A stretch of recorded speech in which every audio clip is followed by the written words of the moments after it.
At sa sobrang init po na yan, ha? May kumontak, may tumawag sa atin bigla. Uy! Naku po, pambira. Bakit ka naman biglang tumawag? Kami na naman nasisisihin dyan, eh. O, may tumawag sa atin. Sinagot lang naman natin. Di ba? SMNI. Ano na? Eto ho, i-introduce na ho natin itong tumawag. Nakakagulat to. Bigla hong tumawag itong napakatikas na ating dating DG. Ito, magandang araw po.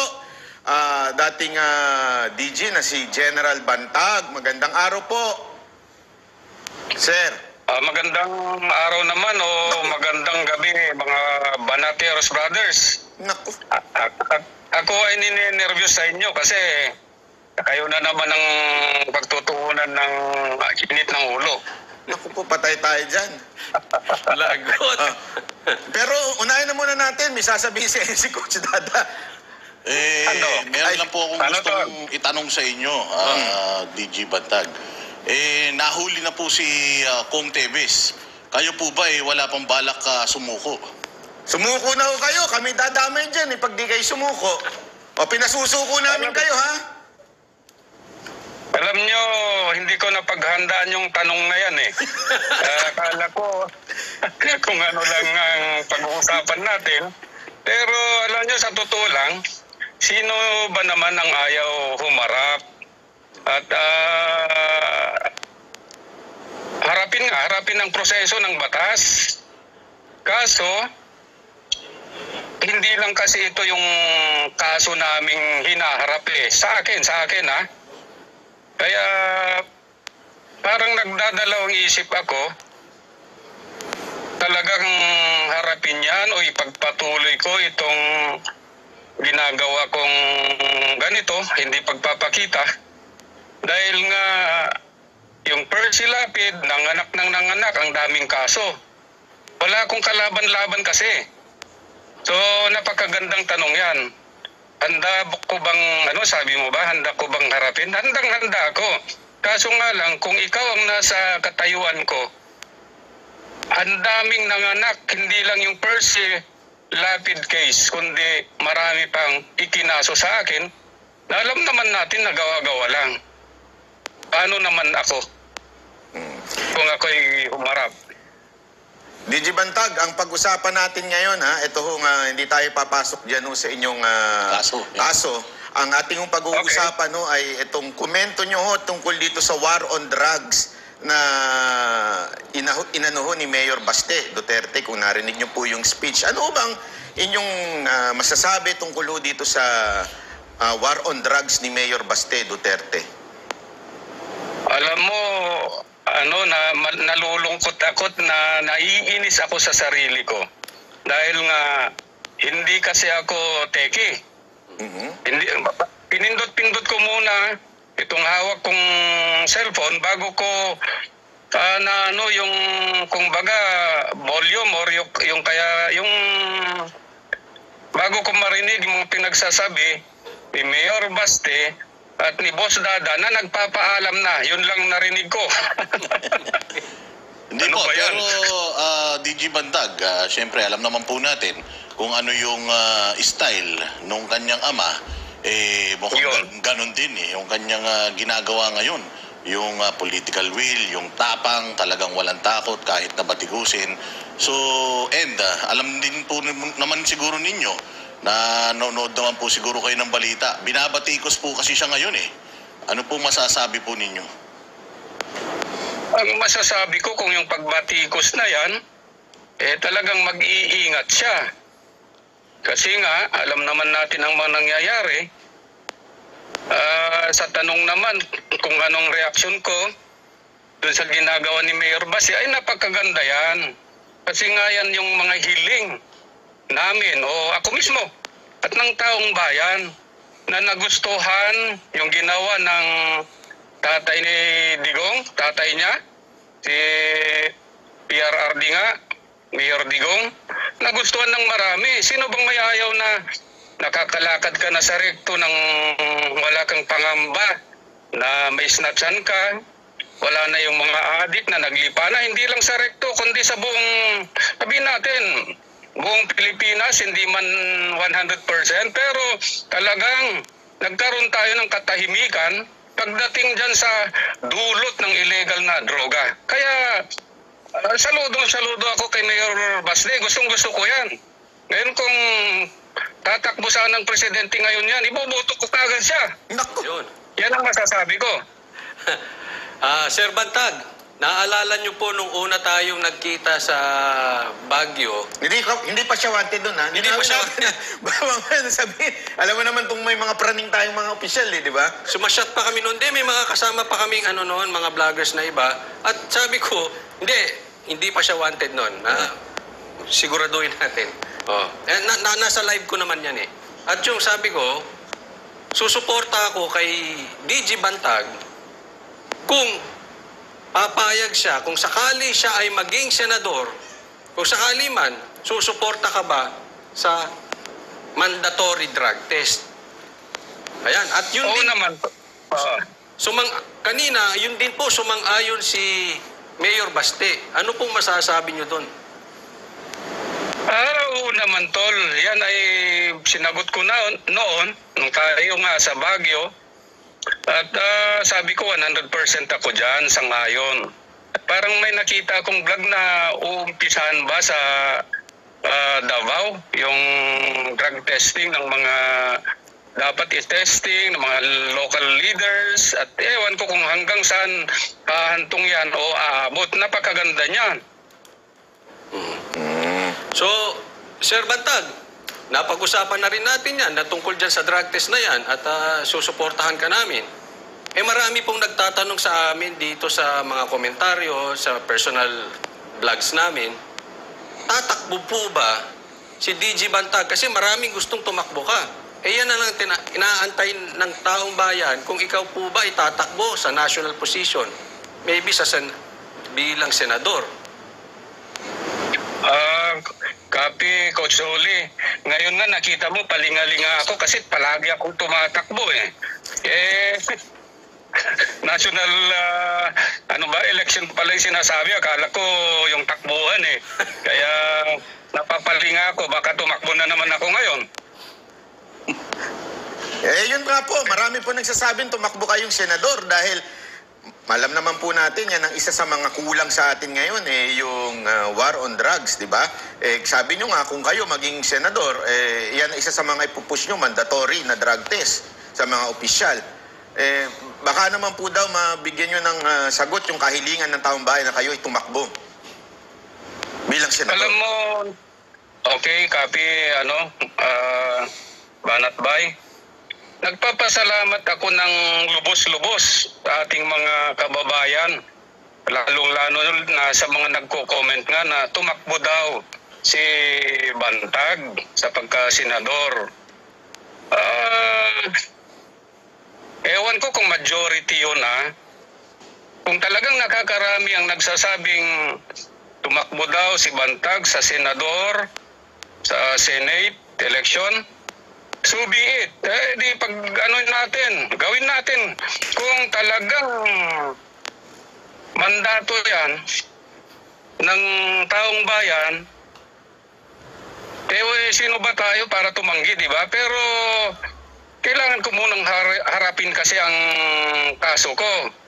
Kaya pinag-iisipan din namin yan kung yan nga may kagustuhan ng taong bayan na tumakbo si Bantag. Pag-iisipan naming maigi, Banateros Brothers, kung ano ang dapat naming gawin para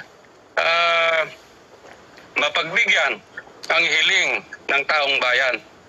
Pero wala akong pera. Naku po. Ayan. Alam nyo po, DG Bantag, dito sa mga komento, talagang marami nagsasabi na gusto kayong tumakbo. Kaya kung kayo mga nanonood ngayon, involve natin kayo, kayong mga netizens. Kung gusto nyo tumakbo si DG Bantag bilang senador, i-type nyo ho dyan, takbo na. Takbo na. Marami hong meaning yan. Takbo na ho. Baka parating na ho yung nanguhuli sa inyo dyan. Hindi ko alam mo. Takbo na para sa Senado. Pero yan ho ang gusto ng taong bayan ngayon. tumakbo kayo. Ito si Boss Dada, meron sasabihin tungkol dun sa mga pangyayari dyan sa pinanggalingan nyo. Ayan, DG Bantag, konting reaction lang patungkol dyan sa Bilibid, kung saan kayo ay dating nanggaling. Nabalitaan niyo po ba na meron na yatang sogo dyan sa Bilibid? Ako po. Oo, kayo po ba ay nakabalita? Kasi malaking balita po yun ng nakaraan. Yung conjugal visit po, gumawa po sila ng mga, alam mo, cubicle dyan na doon daw yata po pwedeng, alam nyo na. Ano pong inyong opinion dyan? Naisip nyo ba yan noon? Nung kayo ay Director General pa dyan sa Bilibid? Alam mo, Tol, Boss Dada, kung yan ay hahawakan talaga ng isang striktong pamamahala, yung ginawang conjugal mga cubicles na yan, maganda rin yon. Kasi nga, ang mga nakakulong nating mga kababayan ay nagkakaroon ng conjugal visit din. So, okay naman yon. Kaso nga lang, dahil sa mga sunod-sunod na anomalya na kinasasangkutan din itong pamamahala ni DG Katapang, yun ang malaking katanungan. Kung hindi ba yan gagawan ng kalukuhan? Kasi ang pwedeng mangyari niyan, kunwari nagpagawa sila ng cubicle na conjugal, purposely, para sa mga lahat, pangkalahatan yan ha. Pero ano bang involved dyan? May pera ba? Para sa pag-maintain ng cubicle na yun, may aircon yun. O wala? Di natin alam. May bayad ba yan? Kaya bang i-avail o kaya bang tustusan ng isang nakakulong yung paggamit sa conjugal room na yon? Diba? Kung ang pwede kasing mangyari dyan, iano na naman sa VIP yan. Tig-isa-isa na kayo dyan, may aircon. Di ko sinasabing ginagawa nila ha. Yun kasi ang pwedeng mangyari dyan. Iko-control na naman, imbis na pangkalahatan yun, sa dami nila doon, sa palagay mo, matapos na yung isang buwan, hindi pa nakakagamit lahat yan. Isang taon, hindi. Kasi ilan silang nakakulong doon? 365 days lang tayo sa isang taon. Ilan ang makakagamit sa isang araw? Hindi ako mathematician, pero kayo na mag-compute. Ilan ba ang nakakulong sa maximum? Sabihin mo na lang nasa 20, 25,000. May bibigay ba niya ang pangangailangan o yung karapatan nilang gumamit sa silang lahat? Yung may dalaw na na dadalaw sa kanya para sa conjugal visit na yan. Yun lang naman ang ko dyan, ang reaction ko. So, maraming salamat dyan sa inyong kasagutan. Pero malihis tayo, DG Bantag. Total, uso naman yata ngayon yung political persecution. At marami po nagsasabi na si Pastor Quiboloy ay politically pinipersecute. Ano po bang masasabi ninyo dito sa mga, kung meron lang po kayong opinion dito sa mga ibinabatong batikos at mga balita dito kay Pastor Quiboloy? Oo, copy, Boss Dada. Nung nagkaraan, mayroon akong nagawang video rin yan at na-send ko. Full support din ako kay Pastor Quiboloy sa kanyang mga pinagdadaanan ngayon. Yun kasi, Senate kasi ang alam naman natin na questionable daw yung mga characters or reputation ng involved na senador doon sa committee na yon. So, tama ba? Nasa batas ba na pag kasi hindi sumisipot si pastor Kung nasa batas na huliin siya, hindi huliin siguro. Pero kung wala sa batas, bakit kailangan niya ang pumunta? Ang sa akin dyan, mayroon naman tayong court na didinig sa kaso ni Pastor Kibuloy kung mayroon man. At tignan natin na humarap yung mga witnesses na laban sa kanya. At ipresenta yung mga ebidensya laban sa kanya at pabor naman sa kanya na ebidensya niya. Ganon naman ang takbo ng ng hustisya natin. Ito lang, hindi naman kasi ako senador. Kaya hindi ko alam kung may authority or power ba talaga sila na mag-execute or mag-issue ng isang warrant of arrest para arestuhin itong si Pastor Kibuloy. Kasabi ko nga, kung mayroon, so be it. Ganun talaga, kung mayroon talagang authority. Kung wala naman, bakit ka magpapa-aresto? Yun lang naman ang masasabi ko. Sir Bantag, obviously, kanina, nung ina-interview namin si Mayor Baste, talagang kitang-kita na maraming gusto masugpo itong droga sa bansang Pilipinas. Sa katunayan, marami nag-aantay ng Duterte brand of leadership, yung talagang seryoso patungkol sa droga. Pero ano naman po masasabi nyo patungkol dito sa pinanggalingan nyo dyan sa Bucor? Bumalik ba? Meron ba? Anong sitwasyon dyan? Sa tingin po ba ninyo ay may droga dyan? Alam mo, Coach Oli,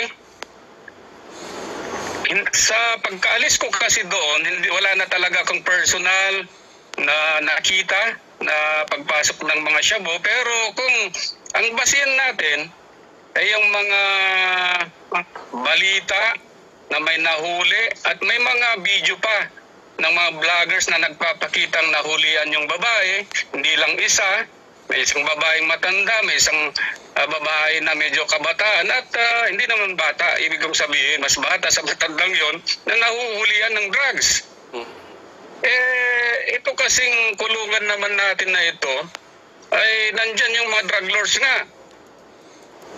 Sino bang kumukontrol ng mga yan? Yung iba nga nagko-consort pa.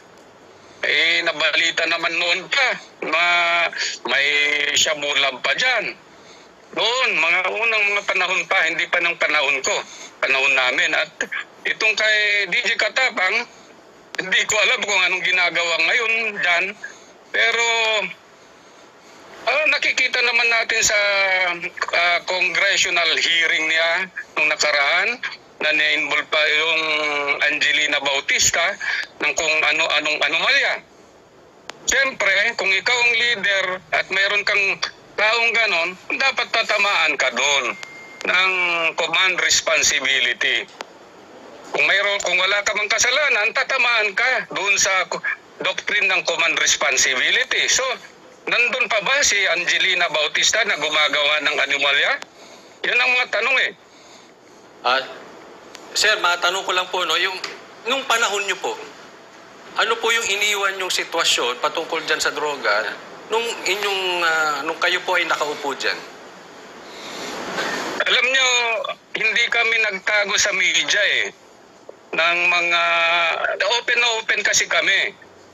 Mga vloggers kasi noon, hindi ko alam kasi lumaki at dumami ang subscriber at nanonood sa vloggers ngayon dahil nga ang mainstream media na ay parang napagkatahimik na ngayon.